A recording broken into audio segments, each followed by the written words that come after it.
Now, Israel is under attack on 7 fronts, and it's not just a talking point. But it's important to understand what is really happening on each front. So turning to Yemen, and we see that the Houthi pirates are launching Iranian drones. Just today, they launched one that traveled up the Red Sea, then flew across Egypt, turned east into the Mediterranean Sea, and was detected too late as it approached Israel. The drone struck in an apartment building in the Israeli town of Yavne earlier today, causing serious damage, but thankfully, nobody was injured. In Lebanon, just yesterday, 4 IDF reservists were killed. They were scanning a tunnel in southern Lebanon when a cache of Hezbollah weapons detonated. Yes, Hezbollah still has weapons in southern Lebanon. Hezbollah has not disarmed, which is what the ceasefire deal demands, and Hezbollah is continuing to violate the deal because it has not disarmed. In Gaza, Hamas continues to fight. Hamas continues to attack Israeli soldiers, and of course, it continues to hold Israeli hostages. In Syria, the whole world is watching, but Israel can't just watch. Syria shares a border with Israel. Syria is one of the 7 fronts through which the Iranian regime has attacked Israel, and Israel is watching the situation in Syria extremely closely. The regime of Bashar al-Assad has fallen. Assad was a key ally of Russia and has fled into Russia, his regime left in tatters. Assad also had a very close relationship with the leaders of the Islamic Republic of Iran. With Assad out of Syria, Iran has lost an important part of its axis of resistance against Israel. Now, for years, Assad allowed Iranian weapons to pass through Syria on their way to Hezbollah in southern Lebanon. And Hezbollah was a key pillar fighting for Assad during the Syrian civil war. With the Assad regime removed, now Hezbollah will have trouble rearming because the route that Iranian weapons must travel through is blocked. But everyone is asking, what comes next in Syria? Well, we don't have a crystal ball, but I will point out that Israel shares a border with Syria. There is a buffer zone in Syria next to the Israeli border. It's been there since 1974 after the Yom Kippur War. The buffer zone kept the two sides apart, but now the Assad regime is gone. Armed groups are attacking UN peacekeepers in the buffer zone, and the Israeli military has moved in and is protecting UN peacekeepers. The IDF took the peak of Mount Hermon, the highest point in Syria, and it has a commanding view of Israel. Israel will not allow anyone to threaten Israel from this position. And the IDF also struck a chemical weapons factory in Syria in order to prevent rebel groups from seizing it and controlling the deadly weapons within. Israel has no desire to intervene in the internal conflict in Syria, but it will not allow anyone in Syria to threaten Israel. Israel wants peace with Syria. We should demand that any new government in Syria make peace with Israel and end all claims against Israel and Israeli territory. Now, finally, there is a must-read article in the New York Times today. The headline reads, "Records seized by Israel show Hamas presence in UN schools." This news article should remove all doubt from anyone's mind that UNRWA is, in fact, as Israel has said for a long time, a Hamas front that must be dismantled. The New York Times reported that at least 24 Palestinians who were employed at 24 different UNRWA schools in Gaza were members of Hamas or its sister terror group, Islamic Jihad. And these weren't just janitors. A majority of the 24 were senior administrators, principals or deputy principals of their schools. The rest were school counselors and teachers, and almost all of them were fighters in Hamas's military, the Qassam brigades. Hamas terrorists were running UNRWA schools in Gaza. UNRWA serves as a Hamas front, and most of the terrorists who invaded Israel on October 7th were alumni of UNRWA schools in Gaza. UNRWA teachers participated in the massacre, and the head of the UNRWA Teachers Union in Lebanon was a senior Hamas terrorist.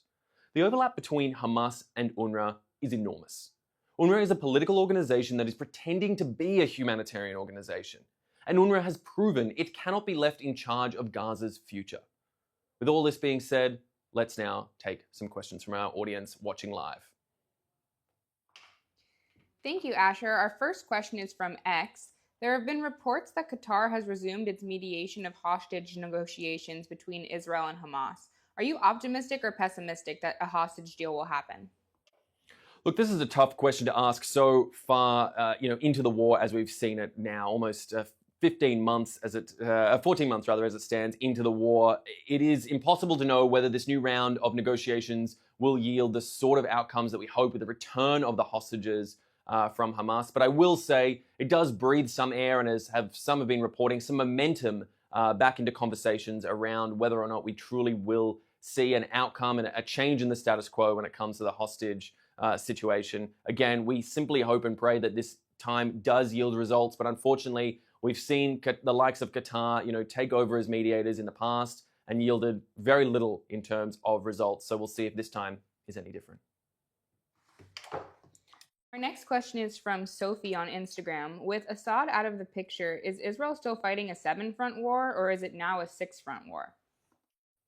Well, Sophie, I wish I could say that it was now a 6-front war, but frankly, that's simply not the case. It is too soon to tell what the new regime even looks like, what the new government in Syria looks like, and whether or not they will be focused on internal matters, they will choose to make peace with Israel, or whether they will continue to perpetuate the same anti-Israel hostility that has been so key to Syria's international relations and diplomacy over the last 50-odd years of the Assad regime through father and son. We do hope there's a change in the status quo. We hope that we can create some sort of new sentiment, and new working relationships, peace even, if I could be so bold, with a new Syrian regime. But simply at this stage, with the lightning fast moves that we saw of these groups ousting the Assad regime, we simply don't know whether this will be removed. And as it stands right now, 7 fronts are still very much active in this ongoing war against Israel and the region. This next question is from Sarah on YouTube. Is there any sign that the government of Lebanon is going to disarm Hezbollah? Sarah, at the moment, frankly, the short answer is no.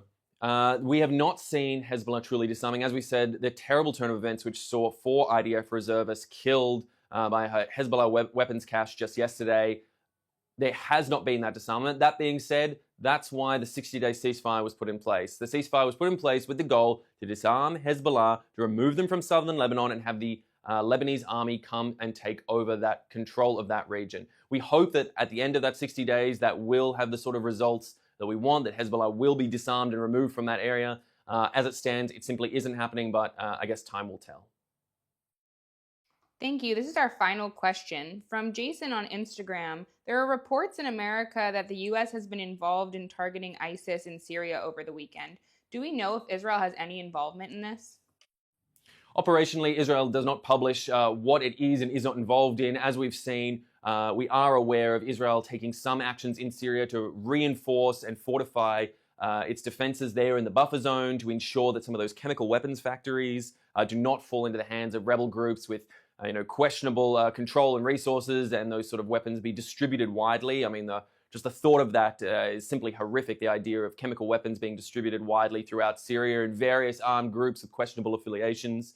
Israel is taking measures to protect itself, but in terms of specific actions in line with the US or in line with others, we don't have that sort of operational clarity right now. We will have to see what comes in the future. But the fact is that Israel will work incredibly hard to defend its borders and to defend its sovereign territory against any who may attack it from any of the 7 fronts that surround the nation. All right, that is all we have time for today's Daily Briefing. I want to thank you so much for taking the time to watch with us. Make sure to come check us out at the same time tomorrow. That's 3 p.m. Israel time, 8 a.m. Eastern. Thank you so much for watching, and please like, subscribe, and share these briefings out with anyone that you can in your network. It really helps to get the message out wide and far. I'm Westropp-Evans. Thanks for watching.